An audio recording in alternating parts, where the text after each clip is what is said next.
Bonjour bien-aimés de Dieu. On a tendance à croire que bien vivre ou avoir une belle vie a à voir avec nos sensations physiques et ou nos possessions matérielles, comme s'il suffisait d'avoir une belle maison, une belle voiture et un compte en banque bien garni pour être heureux.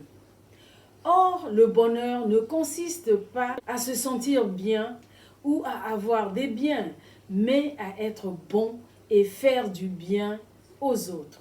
Notre verset du jour vient de l'évangile de Matthieu au chapitre 5, verset 45, où Jésus enseigne que Dieu est bon envers tous, car il fait lever son soleil sur les méchants et sur les bons, et il fait pleuvoir sur les justes et les injustes. La bonté de Dieu est son attitude bienveillante à accorder aux hommes ses faveurs et toutes sortes de bénédictions. Dieu est bon, il veut notre bien, il nous aide, il nous secourt, pourvoit à nos besoins quotidiens. Sa bonté se manifeste chaque fois qu'il nous pardonne, nous console, exauce nos prières. L'expression suprême de la bonté de Dieu, son désir de nous faire du bien, a été manifesté en Jésus-Christ, notre Sauveur. Car c'est par et en Jésus-Christ que Dieu nous bénit, nous guérit, nous pardonne, nous aide, nous secourt, nous console. Et c'est à cause de lui que nous aussi, nous devons apprendre à faire du bien aux autres. La Bible rappelle inlassablement que Dieu est lent à la colère et riche en bonté, pour mettre en évidence que par bonté, il suspend ou modère sa colère. Si la bonté est un attribut de Dieu, elle est aussi un don que Dieu fait à celui qui se donne à lui. Oh, combien est grande ta bonté que tu tiens en réserve pour ceux qui te craignent, que tu témoignes à ceux qui cherchent en toi leur refuge à la vue des fils de l'homme. Psaume 31, 19.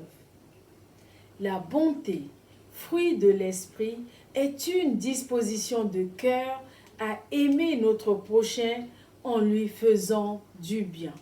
Ce fruit rend notre cœur généreux, soucieux du bonheur des autres et nous rend utiles aux autres, serviables et disponibles pour eux.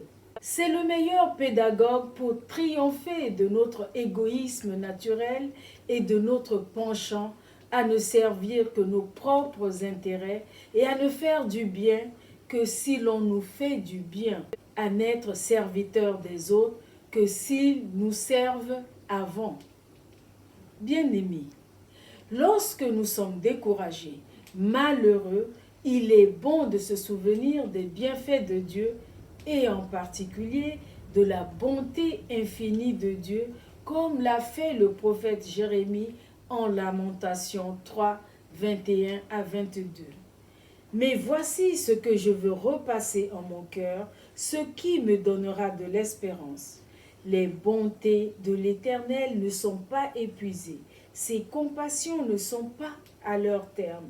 Elles se renouvellent chaque matin. Dieu est bon, parfaitement bon, éternellement bon, et c'est ce qui fait notre espérance. Amen. Prions ensemble.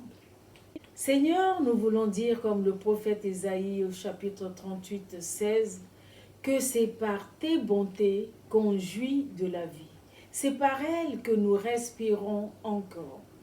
Tu nous rétablis, tu nous rends à la vie.